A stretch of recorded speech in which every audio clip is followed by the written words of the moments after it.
Buenos días a cada uno de ustedes. Nosotros somos el equipo B1, integrado por Edwin Pérez, Javier Jerónimo, Ana Lucía Palencia, Anastasio Chiroy y su servidora Nidia López. Le vamos a exponer la norma internacional de información financiera número 10, estados financieros consolidados. Para iniciar con esta norma vamos a ver algunas definiciones entre las que podemos mencionar. Estados financieros consolidados son los estados financieros de un grupo en el que los activos, pasivos, patrimonio, ingresos, gastos y flujo de efectivo de la controladora y sus subsidiarias se presentan como si se tratasen de una sola entidad económica. Derechos protectores. Son los derechos diseñados para proteger la participación de la parte que mantiene esos derechos sin otorgar a esa parte poder sobre la entidad con la que esos derechos se relacionan. Actividad relevante.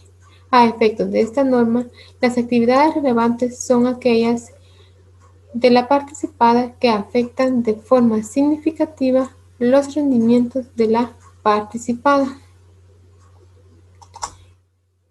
El objeto de esta norma es establecer los principios para la presentación y preparación de estados financieros consolidados cuando una entidad controla una o más entidades distintas. Para cumplir con el objetivo de esta norma se requiere, entre otros, que la entidad defina el principio del control y establezca el control como la base de la consolidación y que establezca los requerimientos contables para la preparación de los estados financieros consolidados. El alcance de esta norma se aplica a todas las entidades excepto a los planes de beneficios postempleo u otros planes de beneficio a los que se aplica la NIC 19, beneficio a los empleados, y no se aplica a las controladoras que son una entidad de inversión de acuerdo con el párrafo 31 de esta norma. Una controladora no necesita presentar estados financieros consolidados si cumple todas las condiciones siguientes. Número 1. Cuando sus instrumentos de deuda o de patrimonio no se negocian en un mercado público. Número 2. Cuando no registra sus estados financieros. Y número 3. Cuando su controladora final o alguna de las controladoras intermedias elaboran estados financieros consolidados. Muchas gracias. Lo dejo con la siguiente compañera. Licenciado, compañeros, buenos días. Mi nombre es Ana Lucía. Siguiendo con el tema, les comentaré un poco con respecto al control. Un inversor, independientemente de la naturaleza de su implicación en una entidad, determinará si es una controladora mediante la evaluación de su control sobre la participada. Un inversor controla una participada si y solo si este reúne todos los elementos siguientes. El primero, poder sobre la participada. Segundo, exposición o derecho o rendimientos variables procedentes de su implicación en la participada. Y por último, capacidad de utilizar su poder sobre la participada para influir en el importe de los rendimientos del inversor. Poder. Un inversor tiene poder en una participada cuando éste posee derechos que le otorga la capacidad presente de dirigir las actividades relevantes, es decir, las actividades que afectan de forma significativa a los rendimientos de la participada. Dice que también el poder surge de derechos. En ocasiones la evaluación del poder es sencilla, tal como cuando el poder sobre una participada se obtiene de forma directa y únicamente de los derechos de voto concedidos por los instrumentos del patrimonio, tales como las acciones, y pueden ser evaluados mediante la consideración de los derechos de voto procedentes de los accionarios. Rendimientos. Un inversor está expuesto o tiene derecho a rendimientos variables procedentes de su implicación en la participada cuando los rendimientos del inversor procedentes de dicha implicación tienen el potencial de variar como consecuencia del rendimiento de la participada. Dice que los rendimientos del inversor pueden ser positivos o solo pueden ser negativos, o ambos positivos y negativos. Aunque solo un inversor puede controlar una participada, más de una parte puede compartir el rendimiento de la participada. Buen día, compañeros.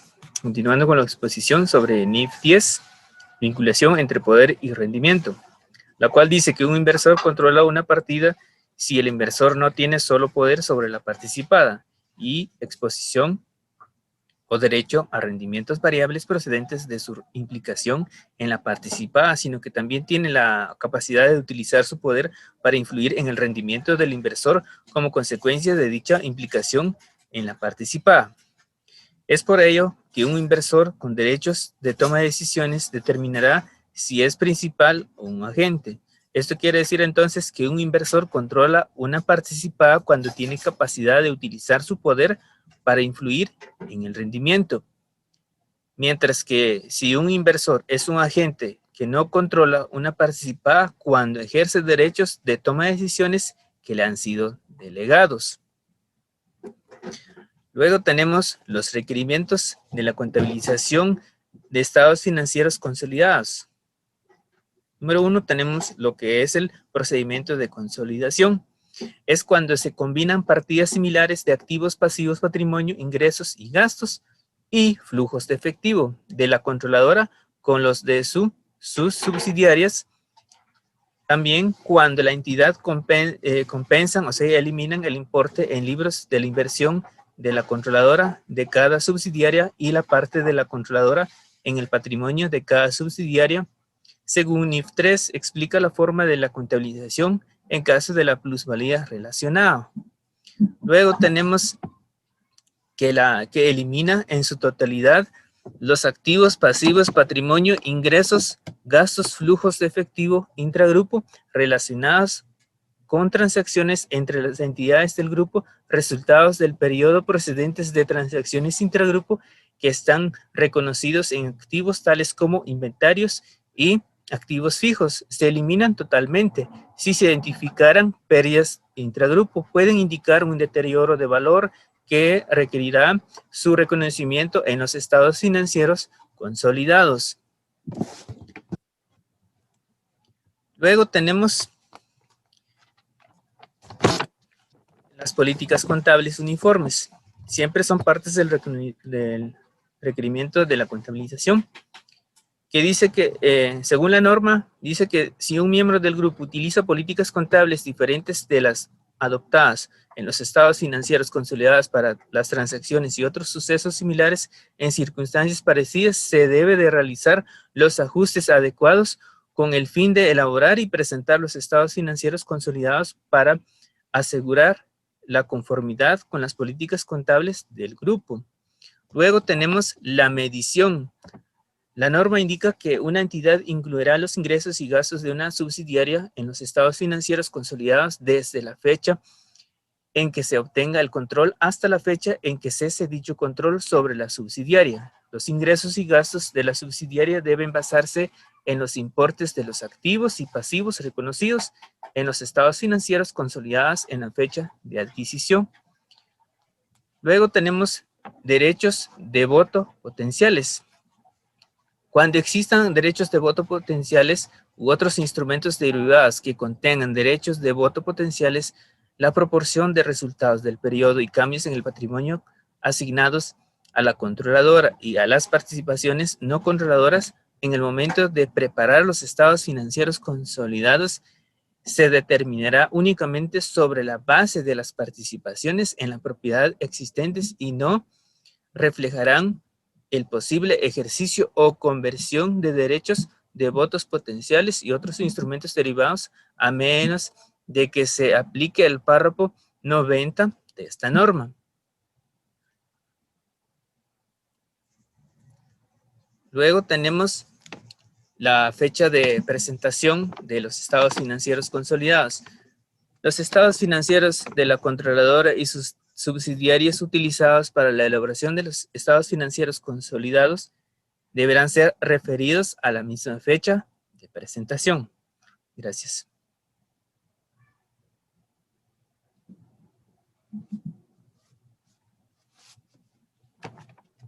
¿Cómo salió? Pues yo digo que bien. Buenos días, licenciado. Buenos días, compañeros. Seguimos con nuestra exposición. Ahora hablaremos sobre la participación no controladoras. Esto nos indica que una controladora presentará las participaciones no controladoras en el estado de situación financiera consolidado, dentro del apartado del patrimonio de una forma separada del patrimonio de los propietarios de la controladora.